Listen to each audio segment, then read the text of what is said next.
Organic chemistry का बहुत ही ज्यादा इंपॉर्टेंट टॉपिक है एक एसआईपी इफेक्ट। एसआईपी क्या है? जैसे ऑर्थो इफेक्ट था वैसे एसआईपी इफेक्ट है। ऑर्थो इफेक्ट बेंजोइक एसिड के लिए था और एसआईपी इफेक्ट एनिलीन्स के लिए होता है। क्या है? एसआईपी है steric inhibition to protonation. Proton देखो, बेस का बेसिसिटी अपन कैसे डिसाइड करते हैं? कितनी आसानी से वो प्रोटोनेट हो रहा है। प्रोटोनेट मतलब कितनी आसानी से वो H प्लस को एक्सेप्ट कर रहा है, वो उसकी बेसिसिटी को डिसाइड करता है। अब अगर मान लो स्टेरिक हिंड्रेंस की वजह से अगर प्रोटोनेशन में प्रॉब्लम आए तो हम बोलते हैं वहां पे एसआईपी हो रहा है। कहां पे होता है? एनिलीन्स के केस में होता है।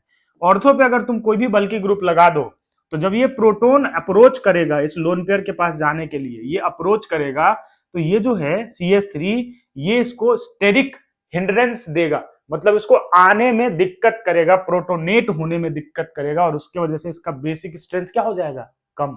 लोन पेयर तो डोनेट करने के लिए तैयार है, बट ये CH3 की वजह से क्या हो रहा है? स्टेरिक रिपल्सन हो रहा है, उसके वजह से प्रोटोनेशन में प्रॉब्लम आएगा। तो ये सिंपल क्या कहता है? ये कहता है कि ऑर्थो सब्स्टिट्यूटेड एनिलीन्स जो है वो सबसे कम बेसिक होता है। क्यों? क्योंकि ऑर्थो पे अगर कोई भी बल्कि ग्रुप लगा दोगे तो जब ये प्रोटोन आएगा प्रोटोनेशन के लिए तो उसको हिंड्रेंस होगा और बेसिक स्ट्रेंथ कम हो जाएगा। तो ortho substituted anilines are least basic.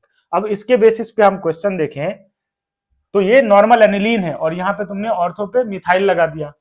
अब जिसको एसआईपी नहीं पता है वो सिंपल ये सोचेगा कि ऑर्थो पे CH3 लगा है तो इसका प्लस आई लग रहा होगा और प्लस H भी लग रहा होगा, इसकी वजह से इसका बेसिक स्ट्रेंथ बढ़ जाएगा। लेकिन यहाँ पे हो रहा है एसआईपी और एसआईपी की वजह से इसका बेसिक स्ट्रेंथ क्या हो जाएगा?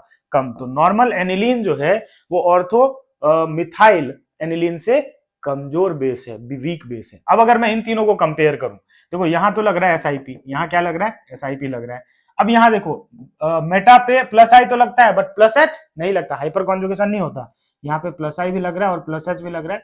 ऑल्दो प्लस आई बहुत कम लग रहा होगा बट प्लस एच तो लग रहा है। इलेक्ट्रॉन डेंसिटी बढ़ा रहा है क्योंकि पैरा पे है तो इलेक्ट्रॉन डेंसिटी बढ़ा रहा है। तो इफेक्टिवली सबसे ज्यादा बेसिक कौन हो गया? 3। 3 के बाद कौन हो जाएगा? 2। 2 के बाद कौन हो जाएगा? 1। 1 का बेसिक स्ट्रेंथ सबसे कम है। क्यों? एसआईपी इफेक्ट लग रहा है। ठीक है, समझ आ गया होगा। अगर ऐसे ही वीडियोज और चाहिए, ऐसे ही धांसू कॉन्सेप्ट्स और चाहिए तो फॉलो कर लो भाई, जल्दी से फॉलो करो। ठीक है, थैंक यू।